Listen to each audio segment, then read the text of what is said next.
Here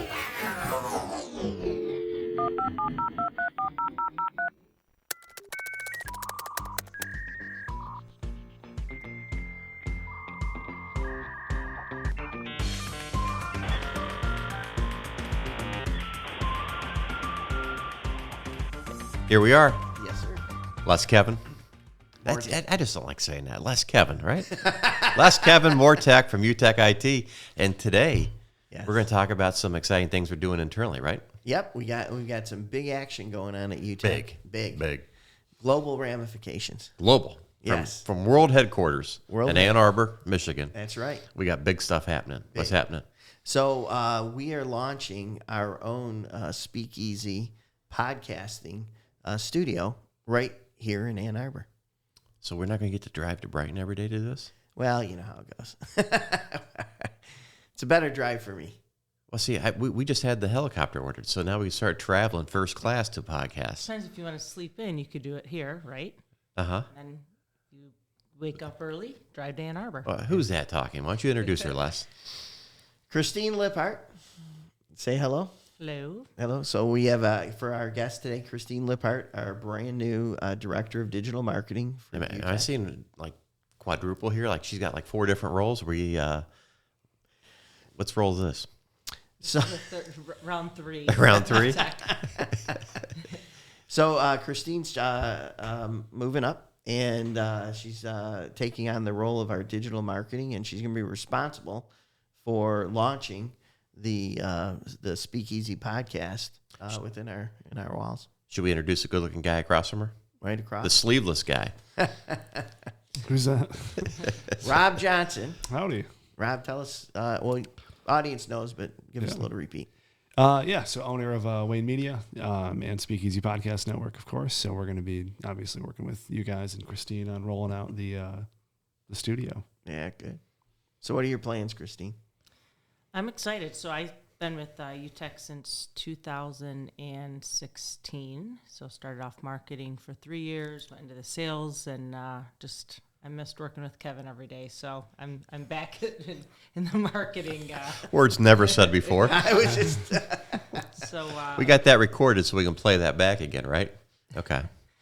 So I'm excited. I saw the opportunity when I heard we were going to be doing partnering with Wayne Media and doing the Speakeasy Ann Arbor within our walls, and so I'm always looking for ways to move up and improve and see what else I can help UTEC out with, and wanted to get back into the marketing role. So I was pretty pumped up about this opportunity. That's awesome, Rob. What do you see? How's this going to help our clients?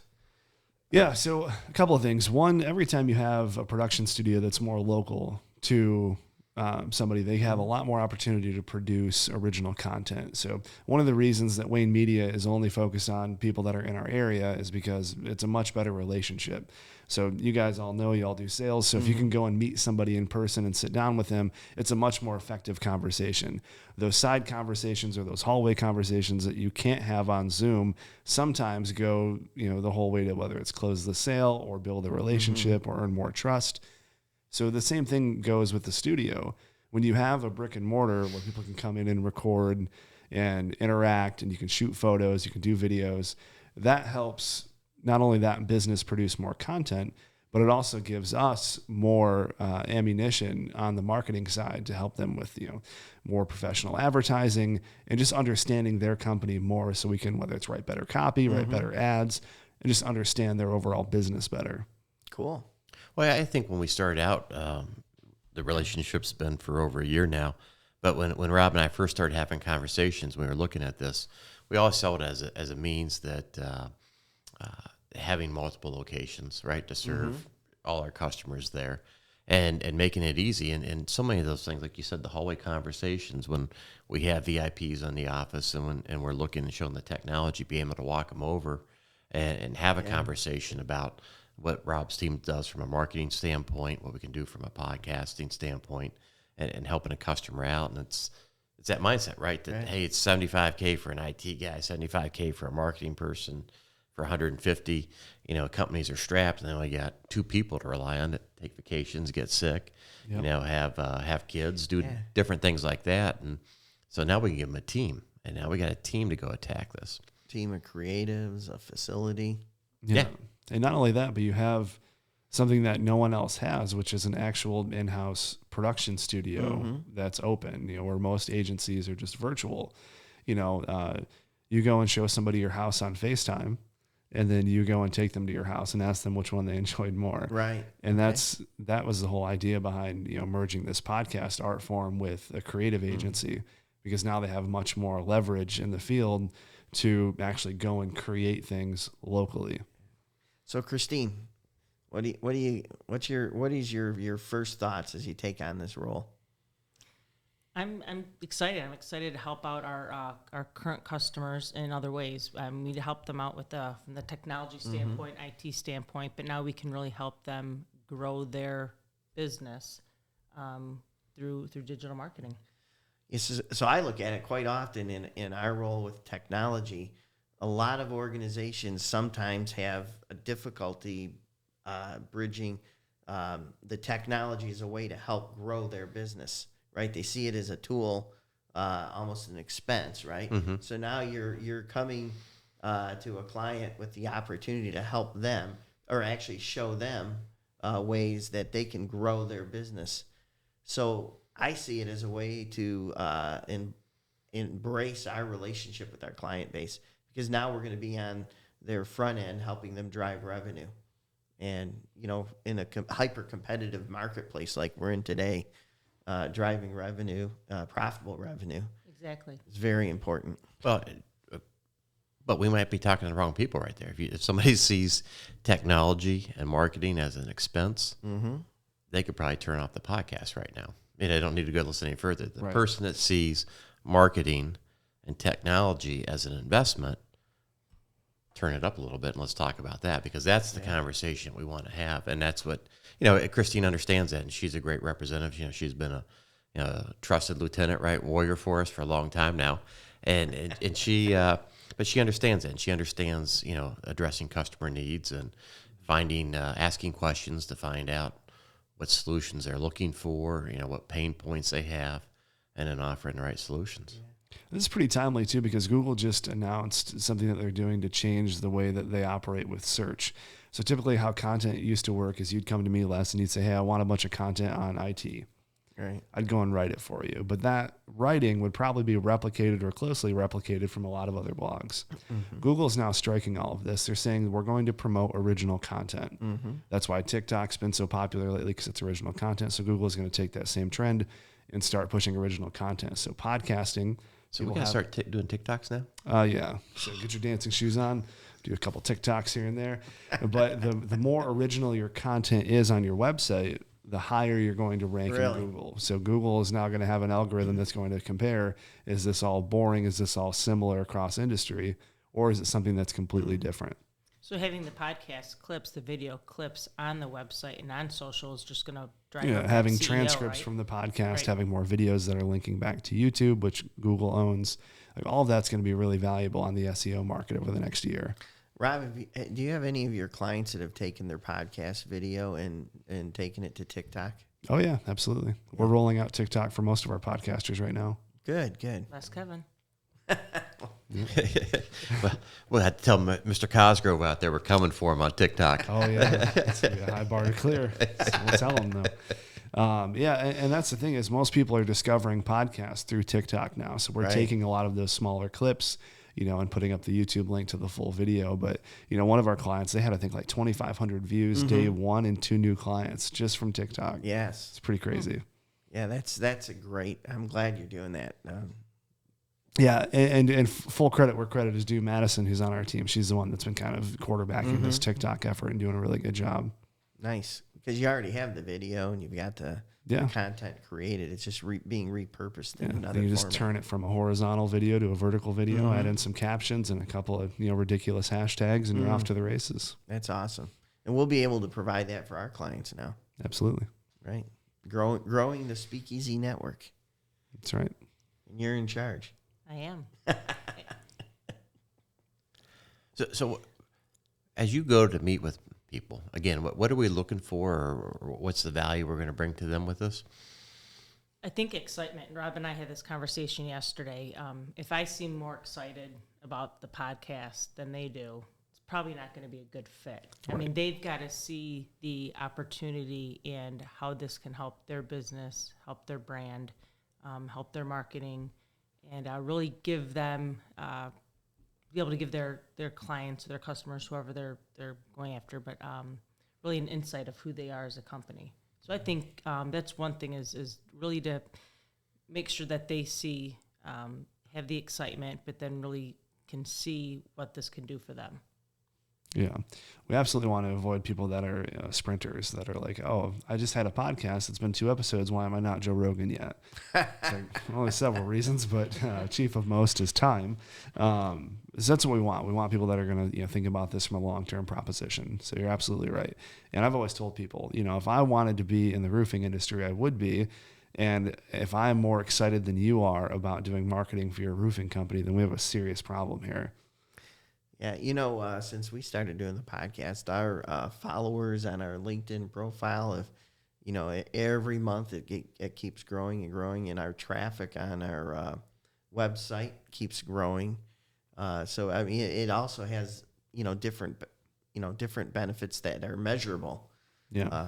In terms of analytics, and so it's been a benefit there also. And that's going to be, I think, for as far as a case study goes. When I've got people coming into Speakeasy Ann Arbor and giving them a tour and talking to them about having their own podcast, is I'm going to be able to use UTEC story and show those reports on what that's done, starting the Less Kevin More Tech, how that's helped us in our growth, and show them a live case study from UTEC on how this has helped us. So it'll really give them the vision to see that opportunity. Good deal. Yeah, you want to be able to give people an opportunity to see themselves in someone else's, success or where someone's currently at in that arc of, doing marketing and podcasting. So all that stuff's super helpful. Yeah, you've had a couple other case studies. I remember one from I think it was a construction company. Yeah. Share some of that. Yeah, so basically they kind of took us on. This was in 2019 when we first started. So all of 2019 was largely just prep work because they were, smaller budget. Then in 2020, they kind of went full scale and said, all right, we're going to put between 50 and 60 grand into this over the next year. And we said, okay, so let's track every single dollar the company makes, where it came from. So the primary leads, which only came from us, came in at an 11-to-1 ROI. So they made, just about, I think it was like $600K on that $50K that they put in. And then the non-direct leads, which came in through another source, but were confirmed because of our work, the portfolios, the videos, the website, that was another $1 million. So that whole 11-to-1 ROI is only on the back of like the advertising that we ran. And then as they've progressed into 2021 and now into 2022, it just keeps getting better and better and bigger and bigger. Wow. That's a heck of a story. Again, you got to look at it as an investment, and you got to look at what's my ROI, but there's also an ROO, a return on objective. And I think that sometimes that gets lost, but you got to understand what the objective is. What do you want to do? And sometimes it's just like something like this. We're just having a conversation with a customer. We're just talking, exploring ideas, looking for solutions. That's up. Yeah, this is the ultimate way to get in front of, I'll use the hard term of a gatekeeper, someone that you normally wouldn't have access to. Because if I said to you, Les, I'm trying to get your business or trying to at least meet you so you know who I am. Hey, let's go grab coffee. You're like, I hate coffee and I hate you. I don't want to go. But if I say, hey, Les, you want to come on my podcast? He was listening to your calls yesterday, huh? I know. Seems to be a common thread going on around But here. if I call you and say, hey, Les, we got this really cool podcast studio. I love your story. I want to learn more about your company. Would you come on for an interview? Yeah. I'll give you the video. You can have it for your social media. Is that something to be down for? And you'd be like, oh, absolutely. Right. That's a much different conversation to have. Absolutely. Door opener. Right. Without a doubt. Just don't serve them coffee. Yeah, it's tea. It's tea only on that podcast. And have Christine in my place. Right. Yeah, it's whole bait and switch. Yeah, Like, where the hell's Les? Yeah. No, that's exactly right. There. Question often asked, where the hell's Les? But that's what you want. You want to have different ways to approach people. So for me, like marketing companies are, largely awful. They have the kind of the same one hook. So for us to have, going back to Speakeasy, having a podcast studio, it gives us a different approach for people that we want to get in front of.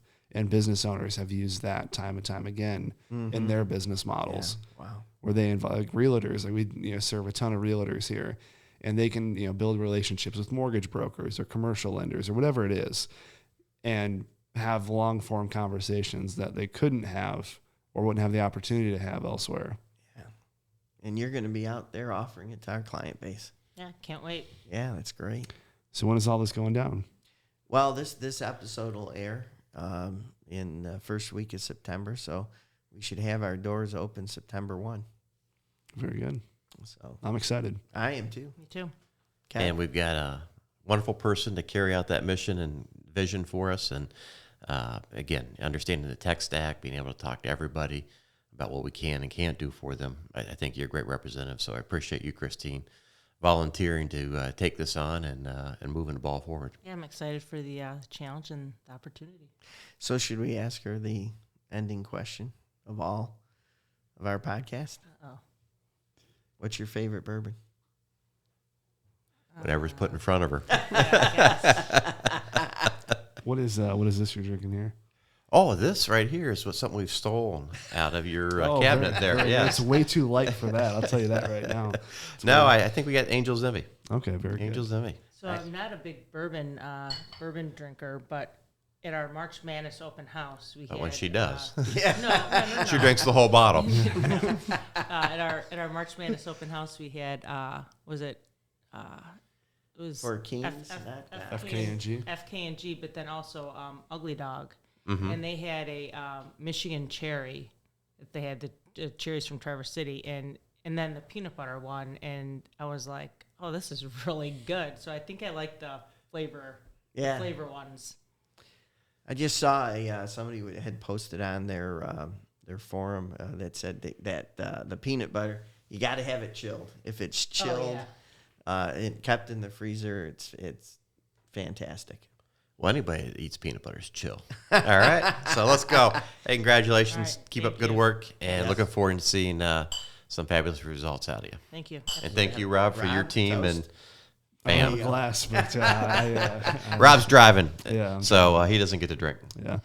So I had my fill, so I'm all set. But no, Excellent. I'm excited. This is kind of the first time we've had a dedicated salesperson for Speakeasy, and I'm pretty excited to see what we can do in Ann Arbor. Good. Me too. We're gonna do big things. Absolutely. Thank you. All right. Cheers. Cheers, guys.